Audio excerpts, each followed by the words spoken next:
How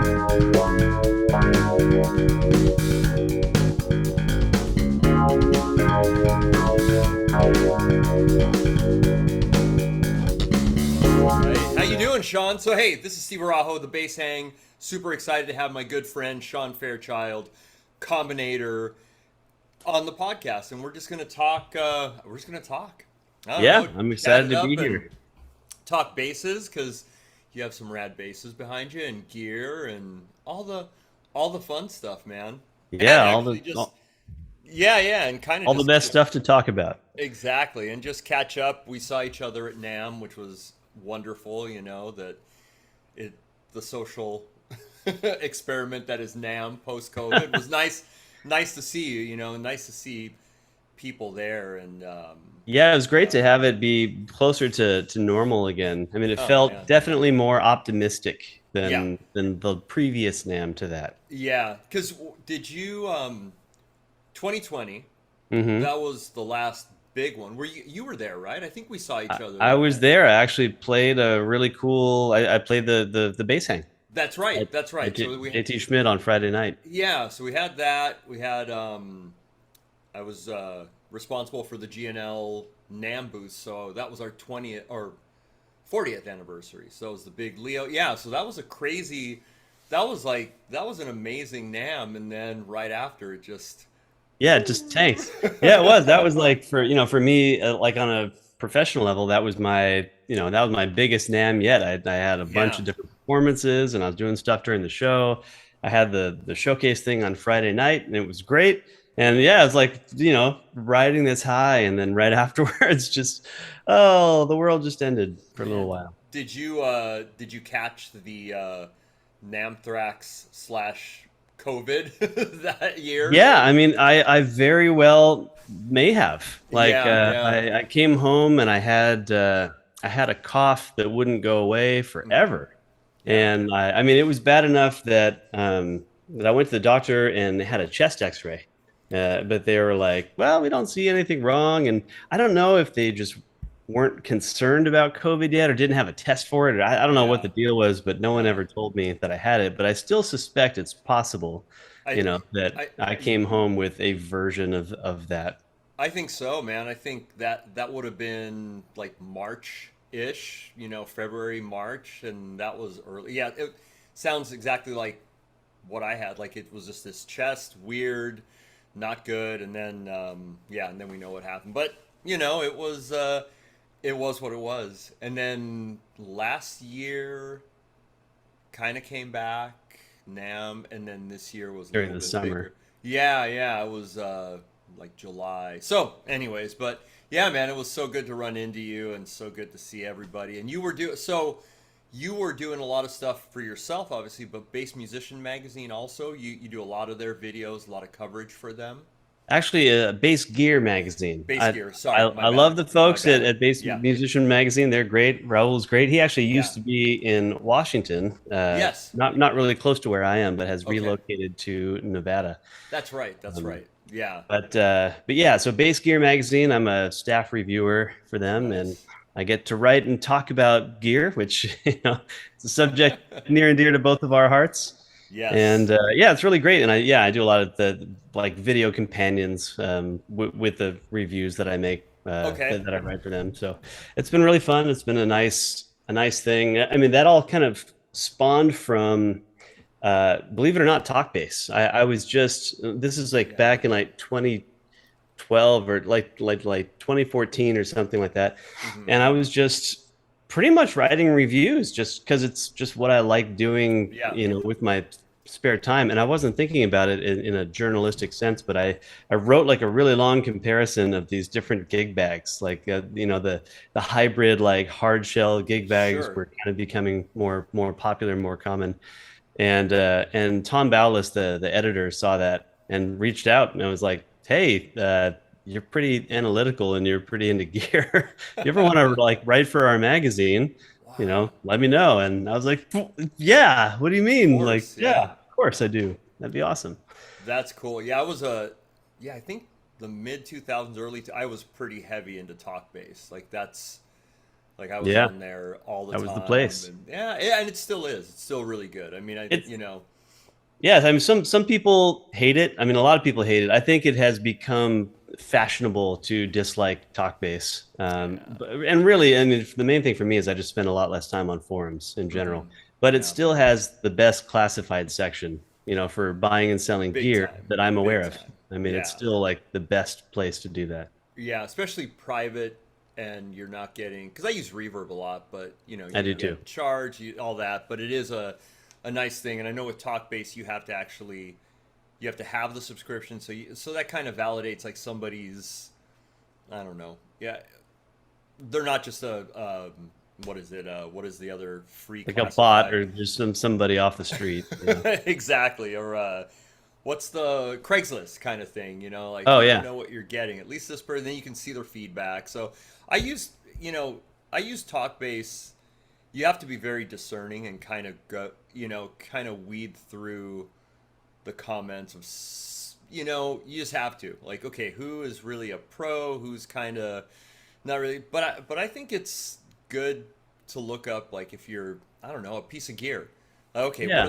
what are people saying about this? And you can kind of go through and you get an idea of, what's good, what's bad Yeah. about it, what people I love mean, about it. it's a repository of information. It's Yeah, like a historical library yeah, of people's thoughts and views on different things, on different players and different pieces of gear and yeah, different, stuff. And so I think that there's value in that, even if you don't like how people approach it or the things people say, or if there's a lot of negativity towards one thing or another, there's still some value in like having a centralized um, source of information yeah. like that. That's searchable, and so I think that that's worthwhile. What's the biggest one for us, for bass players? Yeah, Like that's the place, and it's that's the nice to place. have that. I mean, guitar players they have gear, but they have too much. Those guitar players give us some. They have enough stuff.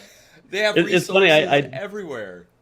do you remember way back? Now I'm just I can't say anything without just like feeling like I'm dating myself or Uh, just feeling old these days. But back before internet forums, yes. really, or Yeah.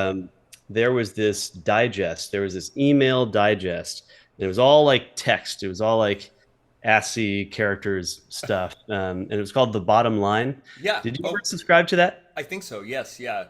I Was it totally did. I was in college like during those years, was and it yeah, you around? get it. Yeah. Was it like because Base Frontiers? I get that. Hmm. I remember that because I'm older than you, so I think Base Frontiers was even maybe a predecessor to that one. It could have But been. yeah, did you ever Base Frontiers? Did you? I mean, the name is familiar, but I don't remember being see, involved with it. Yeah. see, I'm dating myself now. But yeah, what was it called again? I think it was called The Bottom Line, and it was Okay. like it actually like spelled. There was like a graphic that was the header of the email that was just spelled out with Uh-huh. letters like slashes and dash. Like it was like a very very basic Oh text only man, email digest before HTML.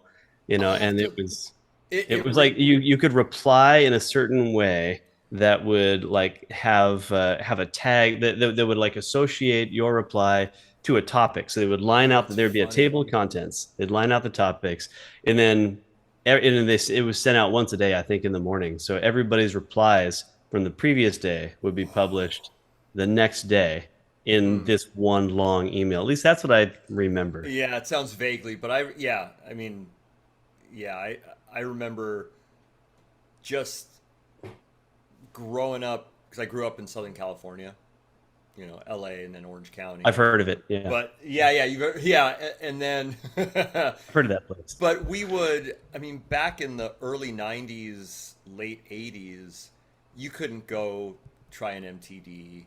Well, back then it was a Tobias, Yeah. a Ken Smith, a Warwick, Viet, whatever.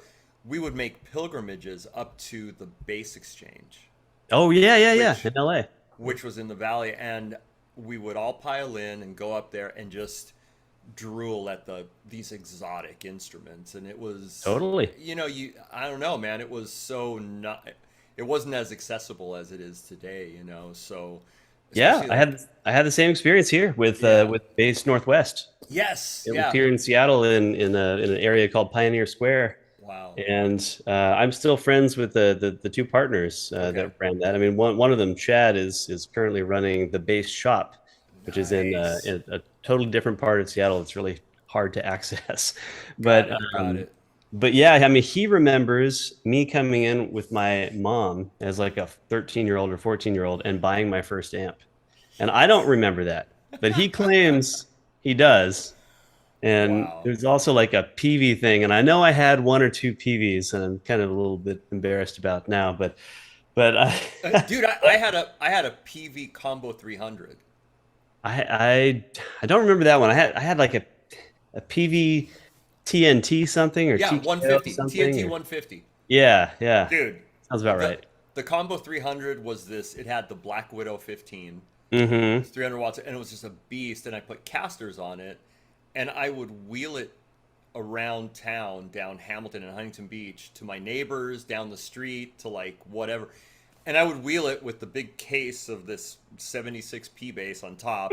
And I would just, and the casters were just crap, and they would get caught in the, Oh it was just, yeah, it was a fiasco. But I wheeled that thing around forever, man. That thing was a hog. It kids, this was, is before lightweight cabs. Didn't exist yet. this is before Neo. This is before Class D amps. This is, yeah, this was back in the day. It was pretty fun. It was rad though, man. It was fun. And then yeah, I mean, just the, my first, I had a Tobias Basic 5, Oh, I did too. serial Yeah. number 642. Oh, okay. Yeah, and I I don't know remember where that fits in the history. it was like one of the first like 3 or 400, and I remember driving up to Mike's shop and getting work done to it. Yeah, Cool. and I when I bought my SM 400 SWR and 410, I would drive Mhm. up to SWR and Silmar to get yeah. So I'm Cool. dating myself way back. That's Yeah, really cool. I was so stoked when I had that because I had Marcus Miller's rig, and I was like, oh, I'm gonna play and sound like Marcus Miller, and it couldn't be farther from the truth. not It not was not so much like that. oh my god, no, no, it was horrible. That was horrible. There is an excellent kind of infamous. I mean, I'm sure you've seen this. You so you have probably seen this. Maybe this is more for your viewers, but Yeah. viewers, if you haven't seen this, go search out an excellent SWR promo video from like 1988 on YouTube, or maybe it's like 1991. It is hilarious. I mean, it's actually purposefully funny. Like they added some humor in it, but it's Okay. just the production, and it's like 18 minutes long. It's got, or maybe even a little bit Gosh. longer. It's got a bunch of famous people playing, but it's Oh. also got like outtakes and people telling jokes, and it's, I mean, you just have to see it. Oh. It's like guerrilla marketing in the early 90s or late 80s at its best, and it's glorious. Dang, I don't know if I've seen it. Oh man. That Well, all right. You got to see it. I bet if you watch a little bit of it, you'll be like, "Oh yeah, I kind of remember this." yeah, it'll But jog the memory. yeah, it's pretty funny. Well, what was your first? Because like I said, the SM 400 with the Goliath 410 was my that combo kind of changed everything. Yeah. You Yeah. know, Yeah. I mean that was I before that it was like big 215 Ampeg SVT, which I love. I don't want to carry it, but I love a big 810 with an SVT, and it's just. But the 410, what was your first like rad amp that you? So I really liked, what did I have? I think the first, man, I had a bunch of stuff. I had so much stuff over the years. And in fact, Yeah.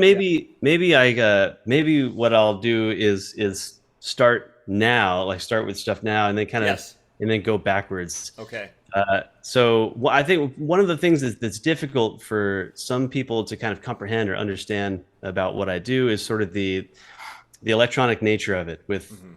Combinator, like as Combinator. It's a one man sort of operation where I'm not just like playing to tracks. I am involved with the evolution of a song over time and all the different components of it. So I've got everything broken out into different stuff. And these days, I actually don't. I don't actually use amps and cabs on stage, but I think one of the things that has helped folks kind of get what I do and then kind of work backwards from there is just visuals. So I've got a Yeah. couple loaded up here in OBS. So here is let's see. Nice. Can you see that? Yeah. This is from a festival I just played, and I guess you can't. I guess I'm not able to like show my mouse and like circle things, but Right so here. I've got a couple of controllers in front of me, I'm and I've circling them got with the mouse. Yeah. I don't know okay, if that'll excellent, show up, but yeah. Okay. and I've got a laptop off to the side, and this was just at a really cool stage called the Hive stage. But so that's what sort of the audience sees, and then this is a different shot here. It kind of shows a little bit of my laptop and starts to show you what I see. Okay.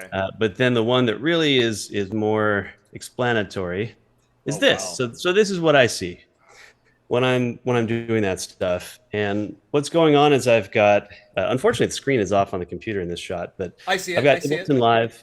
Well, I mean, yeah, the screen's there, but it's off, so you can't see the Ableton Live set. But I've got 8 or 10 channels of different audio that I'm controlling components of individually with the controller that's on a riser on that table. Okay. Then the keyboard in front of that, I don't play piano at all. I play 0 keys. So that is like totally a song and effect controller. Oh wow. That makes no sounds. It just Huh. launches different things Okay. and launches different effects. Just And I've got a triggers. It just yeah, triggers. triggers of Yeah. things, but also like beat repeat effects. The keys, the white keys, if I were to zoom in, you'd see they're actually all mapped to the start of different songs in my Oh set. wow. Whoa. So, and then I've got like a bunch of label maker labels on that thing, and they all are telling me what different pads I have mapped to do different kinds of effects. So I've got low pass filters and a blend of my vocoder and regular vocals, and I use a program to do real-time audio to MIDI and play like keyboards and a lot of other stuff with my bass. So the bass becomes not only a bass but a controller, Okay. and that's kind of where things are now. Yeah, And then yeah. going backwards, like going way back to the beginning of things, I think I had I think my first pretty decent amp was an Ampeg SVT3 Pro, Nice. and it was in the St. Louis music era, so it had the blue writing on the front. Okay. And I have always been so into gear that even though I didn't know anything about amps as like it's probably 16 at the time, I took off the top and I noticed that there are these things that I just learned about inside called trim pots, which are little variable resistors, and they have Phillips head, screw tops. So it's like, oh, I can turn that. Yeah. So I turned a bunch of those, and I turned it back on, and it blew up. So as the electronics folks say, I let the magic smoke out. So I had that repaired, and it was like it took like a month. Yeah, it was like without an amp for what felt like an eternity. Later, I had a GK. What was it? Like a 1001 RB2. Okay. That was really cool. And then the first small amp that I was the first one to answer your question finally that I was really excited about was an Eden. It was like my first small amp. It was an Eden. It was the insides of it were a World Tour 400. It was a WT 400, but it had been upgraded from I think they called it the Highwayman or a WT 300, Yeah. something like that. So yeah, so it had a bigger power section put into it by David Eden. Wow. And that was like the thing that I used all through college, and I was really excited about. And I had various cabs. I had like whatever I could find on Craigslist. So I had a bunch of stuff used. I had an SWR 15. Okay. I had like an SWR Working Man's 12, like the original one that I actually installed an external jack into and like a switch, so I could like switch between using it as an external cabinet and a combo amp. So I just used it as an external cabinet a lot of times. Oh my gosh. I had a GK 210. Oh, I had this great Gensbenz cab, this Gensbenz 4x10 that I bought when I don't know how I bought it. I bought it and didn't realize that it didn't fit in my car.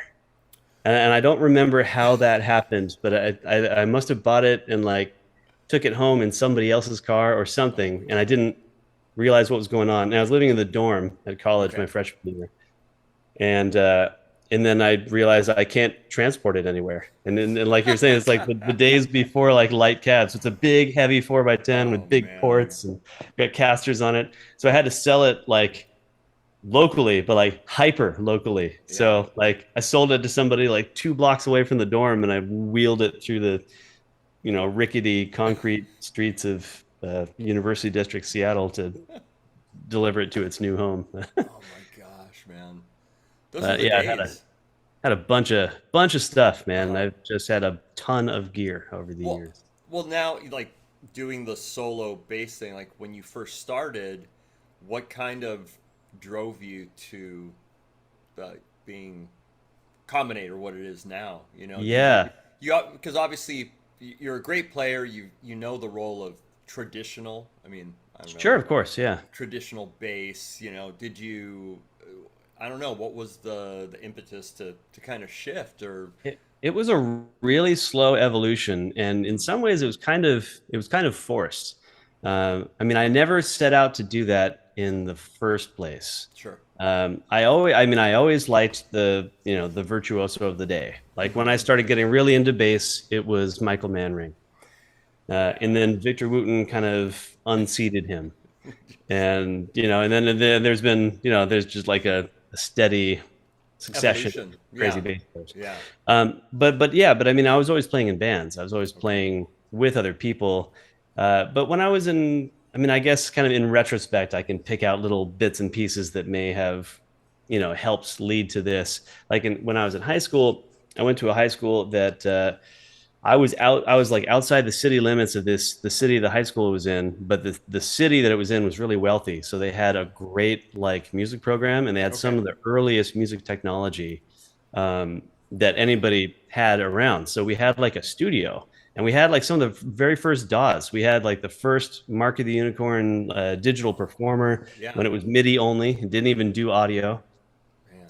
Man. And I had started playing bass around that time, and the band director was very cool. His name was Dwayne Duxbury. He actually Hmm. came to a show recently, which was really That's cool. so cool. Now, what school was that?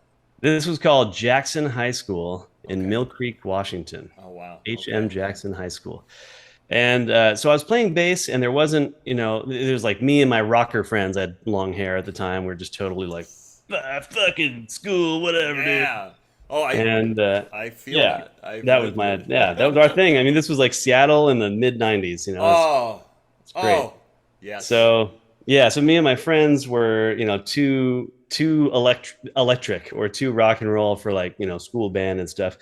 So the instruments that didn't fit into like the orchestra band sort of situation, he basically just he created like a class, like a private study thing with no oversight, no like nobody to us in, and just Wow. put us in this little studio room. And I mean, it was a tiny little room, but put us into this room and just like said, turn in a DAT tape at the end of every semester, record or whatever of what you've done. Wow. So we had a Sony DAT recorder for the master. Hmm. We had the thing that we recorded to and worked on was an 8-track by Tascam. It was a Tascam DA88 Yep. recorded on high 8 tapes, the same kind that you would use like in a video camera. Yeah. And we had like Alesis reverb units and various things. So that's when I started to learn how to produce and Hmm. how to record, and most of it, like a lot of it, was solo or just with other friends. So I would, Sure. I never shied away from playing chords or melodies or things like that on the bass. Okay. I mean, I didn't have a moment where I was like, that bass player sounds awesome. I want to be a bass player. Hmm. I was actually a saxophone player, and I was in Japan, and somebody gave me a bass. So Whoa. that's Whoa. how I started playing bass. It was kind of like accidental, and I just thought this makes a really cool sound. I like the sounds that this instrument makes. Okay. So I didn't really have any specific hangups when I started about like what I can and can't do. Sure. Um, but fast forward to many years later, Combinator started as a trio, as a power trio, Okay. and it was after this other group that I had with the drummer in that trio. Okay. When we had the other group, it was the idea was to be like electroacoustic, Mm-hmm. like we were melding. That was when I first started playing around with Ableton Live, and it was me on bass, and my friend was the drummer, and I sang, and then we had various like electronic stuff going on. I just wasn't very good at it then. I wanted to continue down that path, but we sort of fell back into things that were more comfortable and more familiar. Mm-hmm. And the next band ended up going back to sort of the power trio format, Okay. which was great. It was awesome. But the guitarist ended up, I mean, he was like he's a programmer, and he ended up working for a company that got bought by Salesforce, and it kind of made him rich because he was working for a startup and they got bought out and he got a bunch of stock and stuff. And he was also a bit younger, and so he was just kind of like off. He's like, I'm just gonna go work from China, and then I'll go to over to this other country, and super Enjoy brilliant life. guy. Enjoy But yeah, life. but he Like, he was just like he had other stuff he wanted to do. okay. And then the drummer at that time, who's my best friend, Isaac Chirino, he went back to school. He sort of like went through like a life reckoning, was like, what am I gonna do? What am I doing with myself? And went back to school and got a doctorate. Became a Wow. doctor of physical therapy, and it took Whoa. a bunch of time for him to go through all that schooling, and so he was kind of out of the picture.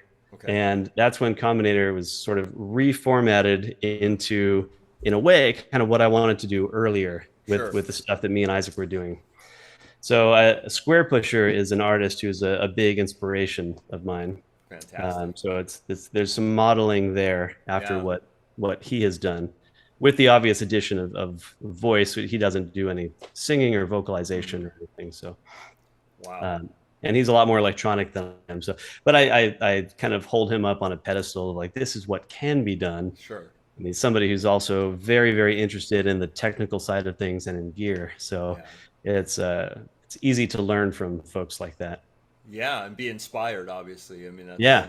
keeps pushing you. But, I mean, kids, if you haven't heard, Michael Manring is just Oh, virtuoso, like I don't know before him if anybody was really doing what he does. no, and I don't even think that anyone's really doing it now. No, Like no. I was actually just going back and listening to some Man Ring stuff. I Yeah. love that he's still active and still doing what he does.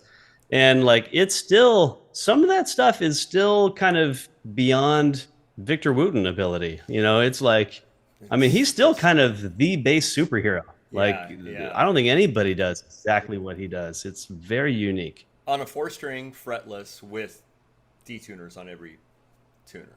I mean, it's a four string. Like that's I don't think I've ever seen him. Has he played a five string? I think I haven't seen him doing it, no. but I mean to call it a four string I is yeah. like there's caveats that are necessary. I read or saw or something that his low E string Mhm. is like, it's like a 0.05 something. It's the gauge of a D string, and part of that was because the different tunings he was doing at one point, at least I believe, if I'm not mistaken, Michael, if you see this, not that you will, but Yeah. if you see this, I'm sorry if I get any of this wrong, but I think that string needed to have so much flexibility in it, all the Mhm. strings did, Sure. that the tuning could change by up to an octave. Wow. So he Wow. uses super light strings Yeah. and all this crazy stuff. So yeah, it's a four string, but he can get Yeah. so It's many different pitches in yeah. there. It's I crazy. I guess if you just listen to it, you would yeah, you would think that it's yeah, I don't know. The what is it? The hyper bass, the Zon hyper bass, right? That's Yeah, the name of yeah, the his. one they both created Ooh, together. so rad. So good. Yeah, But yeah, man. And Joe's then on working with Michael Manring. what's that? Oh, I said, yeah, Joe's on working with Michael Yeah, Manring. And the story of that instrument is probably worthy of a podcast in and of for sure. itself. It's super cool. It has like Yeah. transducers under the top for percussive things. So he can like drum on the body and you can Yeah. hear it like as if you were playing an acoustic bass or guitar, and Yeah. all kinds of cool stuff on that instrument. Yeah. Kids check him out. Michael Mannering. pretty amazing. Michael Mannering, Yeah. he's the greatest. What It's is funny. so? I was just, sorry, Oh no, go ahead, go sorry. ahead, I was go just ahead. gonna say real quick that I've never seen him. Like you said, I don't think I've necessarily seen him ever play a 5 or 6 string bass. But I guess what he does instead of that is just play three basses at one time. Yeah, So it's I had ridiculous. just commented on Instagram on a story where like it was a picture of him doing that, and it was Yeah. I think piece is called Three Moons or My Three Moons or something like that. And it used to be this kind of a shtick, this kind of cool thing that he did with audiences where he would get two volunteers to come up and hold one of his basses horizontal. Have you ever seen that I when haven't he seen does it. this? I'll have to check it out. Oh Oh, my God, no. it's so good. And he arranges them, and so he plays one bass, and then Okay. he'll go and he'll tap on one that the person is holding, and tap on another one, and they're all tuned differently. So I guess that's what he does instead of playing 5 and 6 strings. Freaking genius. Plays And the it's audience. yeah, and it's a fretless to boot. So it's like Yeah. insanity, man. So on the tech, so you use Ableton your DAW, your main? Yes. Yep. Yeah. Okay.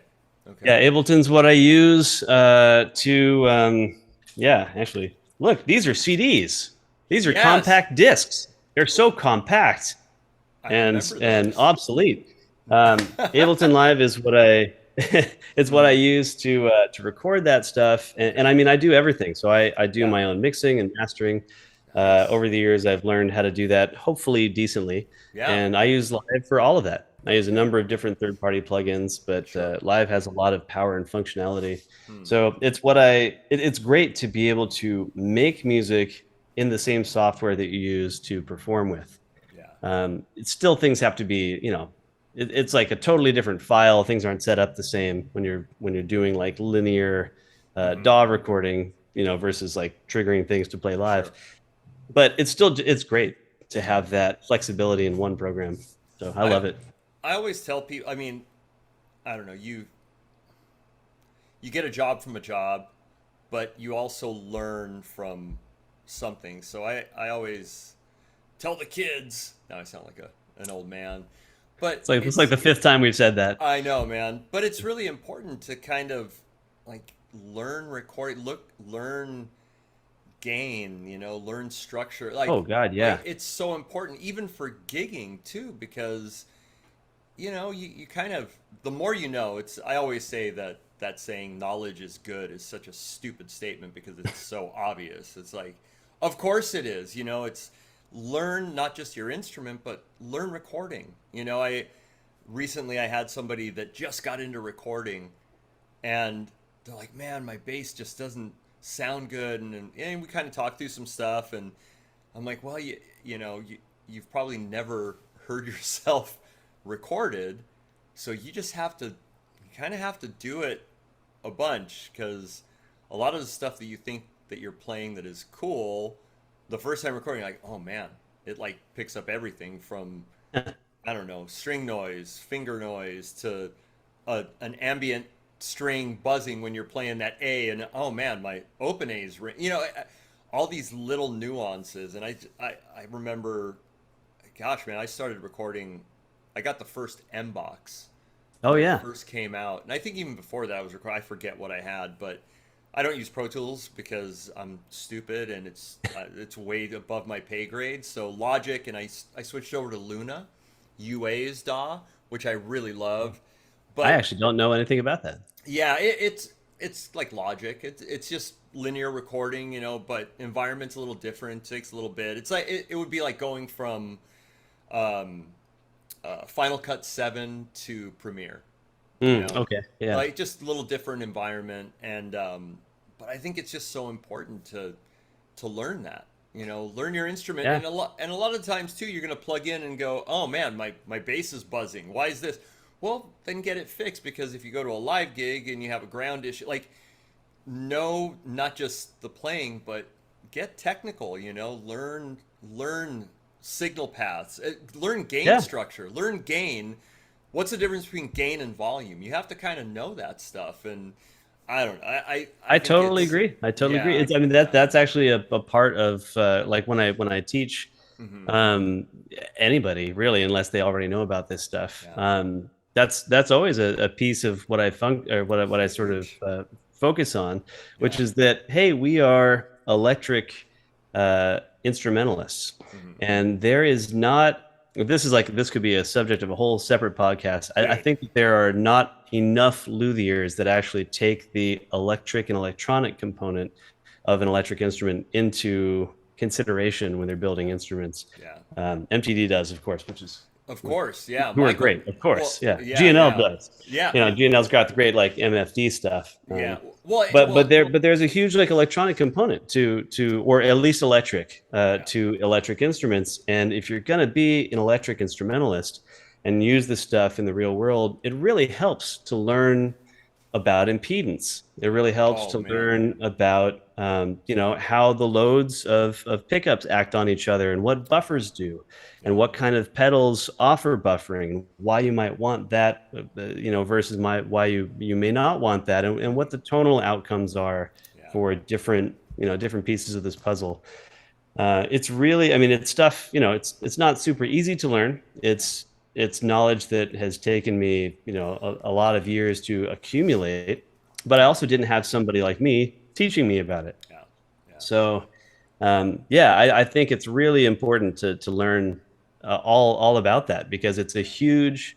I mean, you really. I studied ethnomusicology in college, which Oh, is like interesting. anthropology and music combined. It's like the Okay. music of various people in the world. And Sure. I had a professor who kind of was like sort of lightheartedly made an argument that if you play an electric instrument, what you're really playing is classified as a membranophone, like a drum, because what you're really Interesting. playing is the speaker cone. You're basically sending electrical impulses to the speakerphone and to the speaker, and you are manipulating a membrane in real time, and that's Oh. what you're doing. Yeah. And he's kind of joking, but it got me. I haven't forgotten that. That was Yeah. like 20 something years ago, and I haven't forgotten. It's a way of thinking about it because it's true. Yeah, it's Yeah. a way of thinking about it. Like that, all that stuff, everything that happens after your instrument down that chord is a part of your signal chain. Yeah. Like until you don't have control of it anymore, all of that electronic stuff is a part of, you know, how your sound is created. Your sound doesn't exist until it's amplified. Yeah. Unless you're just playing with a microphone up to your Hmm. neck, and Yeah. just doing which I guess you can do. Good. But if you're playing an electric instrument, the electric part of it really should not be just seen as voodoo or discounted, or just like you don't care about it and you only care about playing and the technique or whatever. I mean, it's a huge part of the instrument and the presentation of the instrument and how you end up sounding. Well, I think it's a lot easier to get that information now with this thing called the internet, I Ah, I've think. heard of that too. Yeah. Yeah, because back in the day, there was no internet, kids. Yeah, right. So you learned from, trial and error. And I think that's a good way to learn even, you have to try it. If it works, It's an great. If it doesn't, expensive way to learn, yeah, yeah. but it's But good. I mean, I'm but it's kind of good. proud of it. It's funny what you say that about the electronics. So I'm fortunate enough, I work at GNL and do some stuff, and I've been in Leo's lab multiple times, and it's a crazy experience. But he has the way that he would test pickups is this thing called the breadboard Hmm. guitar. I don't know if you've seen it. It's literally a neck with a block of wood and a bridge, and you can remove the pickups and shift them so you can and he had bass ones and guitar ones, and that's Hmm. how he would test out the sounds. So he would just put different pickups and different placements, test it out, and go, oh, that sounds good, that doesn't sound good, we need to do this, we need to do that. And even like Kerry Nordstrand will definitely say, I mean, wood makes a difference for sure, but electronics really, like, that's a huge part of the sound. Yeah, oh you yeah, know yeah. you put MFDs, like an L2000 bass, you put them in an ash maple body, and then you put them in an alder rosewood. Yeah, it might sound different, but those electronics are so powerful, it's still going to sound like those electronics. Right. Yeah. So I mean, it's the pickup coil's aperture, yeah. meaning like how wide the coil is, how wide of a section of the string it senses, how many coils there are per pickup, Yeah. how many pickups you have, and then where they're spaced Yeah. that determines the amplified archetype of Yeah. tone. And Like, and the and that magnetic field too. You know, the difference between well, like I'm sure, gonna go 3 out of a obviously, yeah, 12 and then go that's 5, and yeah, that's a that's function of that. all. I mean, it's Yeah. like, and I agree. Of course, materials make a difference. Of course, wood makes a difference, but it makes a difference in terms of like making a bright jazz bass sound versus a dark jazz bass sound. It's Yeah. never going to sound like a stingray. Yeah. Because what makes a stingray sound like a stingray is the specific pickup that's used and the placement that it's put in. Yeah. And you can prove this by taking a jazz bass and taking the pickups out and putting a stingray pickup in where it goes. Yeah. And oh, that's so weird. It sounds just like a stingray. Yeah.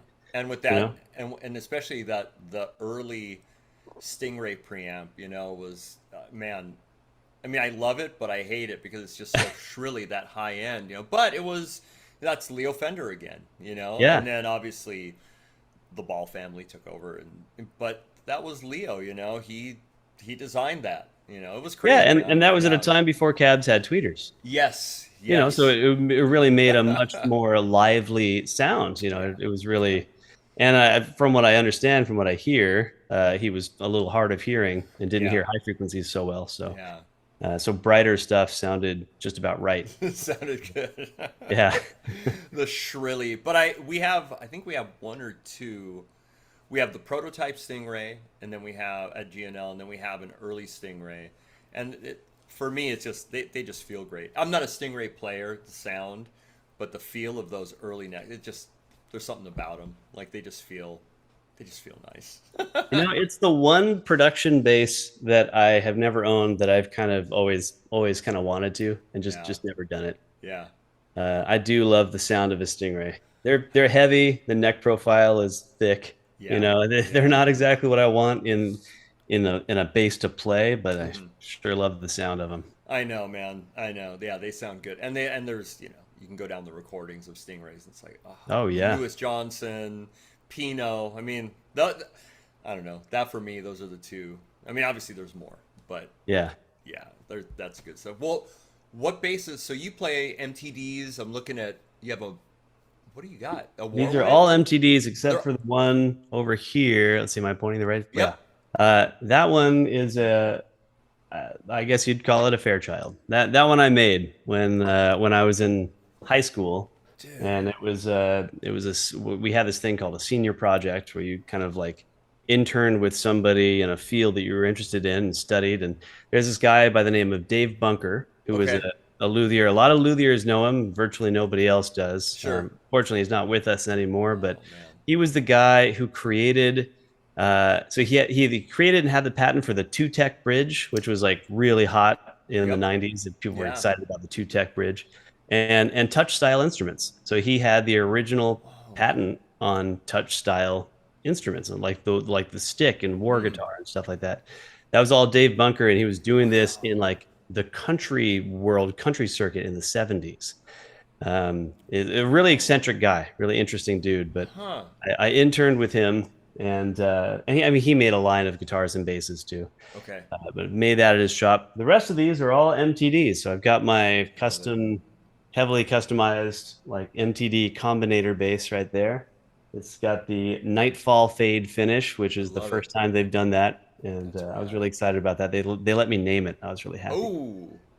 This is that is a Kingston, so that's Yep. an MTD import, which is Okay. awesome. That nails a Stingray sound, so Really? there's a good reason why I haven't bought a Stingray. I get to play an MTD and have it sound like a Stingray. Sure. That's a 635. That's a 25th anniversary one. It's kind of off Wow. the rack. And this guy, I guess you can't really see it as well. Oh, we can see it. This is Oh. my first MTD custom. So this is Ooh. a custom 535 they made for me that has a different knob configuration. Yeah, It that's doesn't have a knob here that it normally has okay. because I have ways of playing that make my hand hit where that knob goes. Sure. So what I was doing on a couple of the ones I had before this is I was removing that knob and plugging the hole. And so Oh. though they did this with magnets, it was one of the kind of the early ones they did with magnetic closures. I think they were still kind of Wow. trying things out. Yeah, no knob here, and some other Wow. custom features, but really great bass.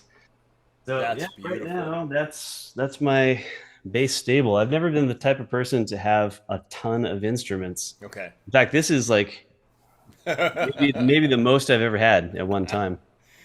I like to get Wow. really, really, really comfortable Hmm. and like personal with an instrument. Sure. And because of that, it has really that's heavily defined what instruments I buy over the years. Okay. I tend to only buy things that do like everything I want them to do, Sure. which is a big part. I mean, that's also related to how I learned about pickups and the sonic attributes of different coil configurations Hmm. and why I use active basses and all that stuff. I Got it. want something that like I don't want to have to switch to something else that's less familiar or that I feel less capable on to have a different sound. Sure.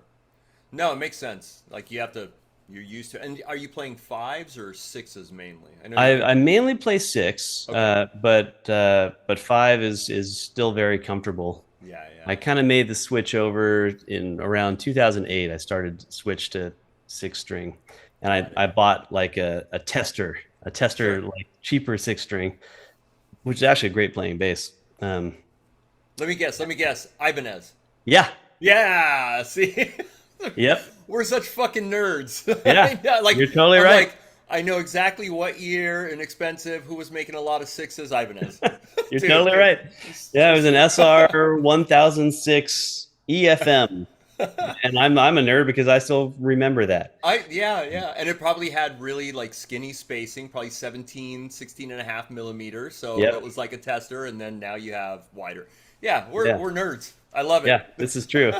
One thing that's really cool about that bass that was similar to the bass that I came from, like Hmm. that was kind of during this time where I played Warwicks Yeah. exclusively for like 15 years. Yeah. In fact, one specific model called the Streamer Stage 2. Mm, But mm, the mm, Streamers, mm. oh, you got something to say about that? Okay. One of my desert island bases is an early Warwick Streamer Stage 2 wide. One day I will have one. That might be, you might be, is there a possibility you're thinking of the Stage 1?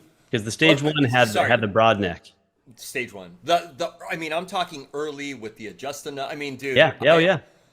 I want a broad neck, early '90s, late '80s, like that. One day I will have one. But that's a desert island base. I didn't mean to interrupt you, but Oh no, no, no, totally. I I love actually those had bases. I for a little while I had a 1991 Streamer Stage 1 six string, Oh, 20 millimeter spacing between every string. oh, The neck yes, was like it this, was wide. and it was a 13-pound bass. Oh my god, man. So I mean, it sounded cool, Yeah, felt good, yeah. but I couldn't hold on to that thing. That was just a little too massive. But it was fun to have for a while. That's a Steve Bailey bass. Yes, yeah, Like that's a total Steve Bailey bass. he's like a little like that's what I always tell. Like I have small hands. Like go watch Steve Bailey. Right. He's short. He's got little fingers, and he's like it's like come on. There's no excuse. Just play it. But anyways, I'm sorry. I just got it was a squirrel. No, that's With I the that's okay. I totally understand how it goes. Uh, yeah, no. So that streamer body shape, oh which is kind of took this from the Spectre like yes, NS2 shape, had a concave body. So if you look yeah, at it, like that, the yep, body is curved like yep, this. yep. And that Ibanez that I had did the same thing. So they did that for Nice. like a little while in the upper ranges of the sound gear line, Yeah. and I really like that. I wish more brands did that. I think it just feels really nice. Yeah, it's a nice. Those are such nice bases, man. I Yeah. like the old Warwicks. Yeah, I scrolled Yeah, the down old war. I, reverb. I agree. I would like to see them. They're doing a lot of stuff now that I don't like as much. And I Yeah. used to be a huge Warwick fanboy, Okay. basically for the innovations and for the things that they were doing that felt really modern. Yeah. And now I felt like I know that they think they've done these really, they've continued to do more like modernized things, but I think that they're actually getting more conservative in Yeah. what they've done. And like I don't like the wooden tuners. I don't like the move away from the quick release back Bridge. panels and Back. stuff. Oh And yeah, yeah, yeah, I mean, yeah. all that stuff was so smart. It was like, oh yeah, why should you need tools in order to do this? And but yeah, the early '90s ones had, or the late '80s ones too, had the neck profiles that I liked. Oh, Also, they were slim, and then they moved to yeah, like a really thick neck profile, and I don't like as much. And yeah. I would love to see them do like a at least a line or something like that that was more like the '90s line. And then the Well, price has also just like gone insane. The prices yeah, were nuts. they're expensive. Yeah, yeah. But That Streamer Stage 2 was the first crazy, like the first really boutique bass I owned, and I bought it having never played one before. wow. I bought it from a place like, I was in college. I Hmm. had had these Tobiases. I had the Yeah. Tobias Basic, but it was it was a post Gibson one. Okay. Had a bunch of fret problems, so I Hmm. sent it to the factory because it needed like a bunch of work. Okay. They didn't have another. They didn't essentially didn't want to do the work, or didn't feel like it could be done. So they sent Oh, me a different bass back that was okay. like a classic five, and it was really great, but I felt like at that time it was too nice to play, so I felt like I couldn't take it out. It was like Sure. too fancy for me at the time. Yeah. So I sold it, and what I bought with that was my first Warwick Streamer Stage 2 five string. Wow. And I'd never played one Wow. before, but I was a big fan of Incubus and Yeah. 311 at the time, and Dude, those guys Ben were cool. Kenny. Ben Kenny, man. Yeah. Well, that was actually pre Ben Kenny. Oh, it was That pre. Yeah, that was the because Ben Kenny didn't play that bass. He's like a Fender guy. Oh, okay, This okay. was let's see, this was Dirk No, Lance in that's right. Incubus, Okay, okay. Got it. which is I forget his real name. I don't think that's not his real name. I always forget it, but that's what he went by. Got it. And then there was Peanut in 311 who was Yeah. playing one of those, and I like the sound. So I emailed a bunch of people for quotes, and I bought it from a place called Matt's Music in Boston for like $2,200, and that was brand new. That was the price, Oh, brand new with a hard shell case. And I mean, they beat everybody else by like a good $500. I don't know how they did sure. it. Got it Yeah. shipped from Massachusetts to Washington, and yeah, I have pictures of Oh, me like opening up the case, like and I mean, I was a huge fanboy. I had the Warwick T-shirt and hat and everything. I was like so into it, and that yeah, I was just really into those basses for wow. a solid 15 years or so. For a second, I thought you were gonna say, "Oh, I still have it and I'm selling it," and I was like, "Ah, I sold it wait." to a student, actually. Nice, nice, dude. Yeah. That is so funny, man. And then okay, so I see a Gens. Is that one of the 112s with the arrays? Yeah, let's Gensler? see what you can see. So Uh, down here yeah, the is actually cabinet. this is a 210. It's just stacked on its side. Okay, So yeah, Gensler amplification. That's the amps that I use when I do use amps and cabs, yeah, which I used to play with other people got and it. for teaching. So I've got the Magellan 800 head. This Nice. is the Bass Array 210 3, and then over there in the corner. Actually, I don't think it's in. Oh yeah, you I can see kind of it. see. I see it. Yeah, there's a 112. There's the Bass Array 112, So I and have, but I have, those are both the Series One versions. I have the. I think mine are first generation, but I have two of the 112 base array Mm, Genslers. I love yeah, them. I yeah, love they're them. great. I had two before. I had three at one point, but I sold. I guess the third one was borrowed or was for a photo shoot or something like Okay, that. But I had two and sold one. Got the 210. They make a great combo it's together. awesome. Even Yeah. though they're different. Cab dimensions and speaker sizes. They actually sound great. So I've never taken the two on a gig because I've never needed to. I just Oh have wow. two. I only use the one of them. Yeah, they're fantastic, man. They sound so good, and they just have this deep range. They're not shrilly. They're just Yeah. I love them, man. Yeah, They are that's very. There's something very unique yeah. in the bass amplification world. They work more like a flown PA, Yes.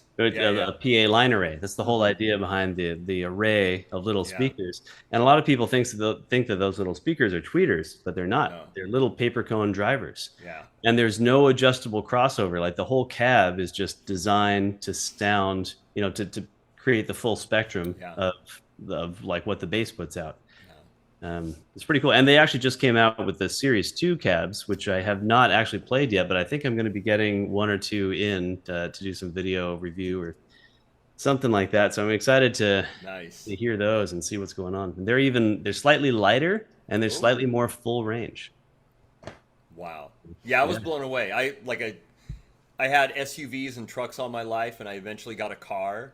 Now I'm driving a regular car. It's kind of nice, and I couldn't put my bigger cabinets in the trunk, so I was like, okay, I need to get some smaller cabs, and I tried them, and I just was like, these are fantastic. So these go right in the trunk. Boom, they're small, but just they just sound fantastic. They sound Yeah, great. Yeah, yeah, they are great. It's great gear.